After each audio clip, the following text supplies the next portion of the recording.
The Adventures of Jerry Muskrat by Thornton W. Burgess. Chapter 9. The Laughing Brook Stops Laughing. There was something wrong. Grandfather Frog knew it the very minute he got up that morning. At first he couldn't think what it was. He sat with just his head out of water and blinked his great goggly eyes as he tried to think what it was that was wrong. Suddenly, Grandfather Frog realized how still it was.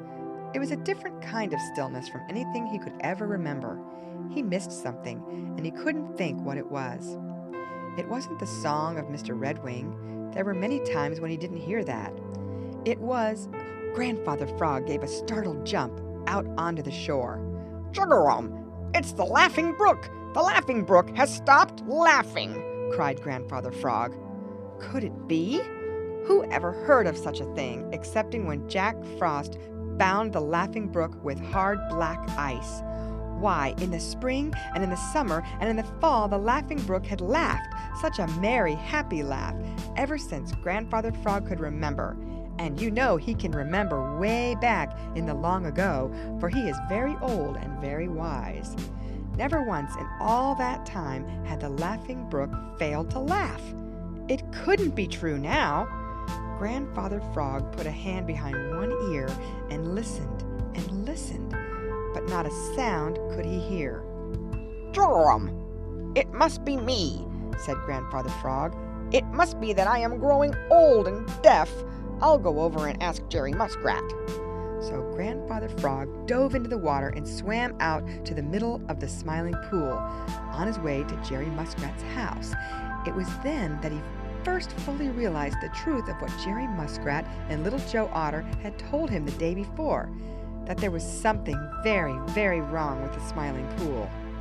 He stopped swimming to look around, and it seemed as if his great goggly eyes would pop right out of his head.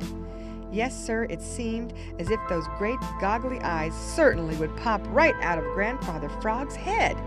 The Smiling Pool had grown so small that there wasn't enough of it left to smile. "Where are you going, Grandfather Frog?" asked a voice over his head. Grandfather Frog looked up. Looking down on him from over the edge of the big rock was Jerry Muskrat. The edge of the big rock was twice as high above the water as Grandfather Frog had ever seen it before. I was going to swim over to your house to see you," replied Grandfather Frog. "It's of no use," replied Jerry, "because I'm not there. Besides, you couldn't swim there anyway." "Why not?" demanded Grandfather Frog in great surprise. Because it isn't in the water any longer. It's way up on dry land," said Jerry Muskrat in the most mournful voice. "What's that you say?" cried Grandfather Frog, as if he couldn't believe his own ears.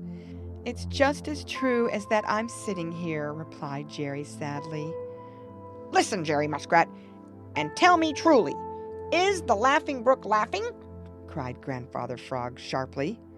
"No," replied Jerry. "The Laughing Brook has stopped laughing, and the Smiling Pool has stopped smiling, and I think the world is upside down." End of chapter.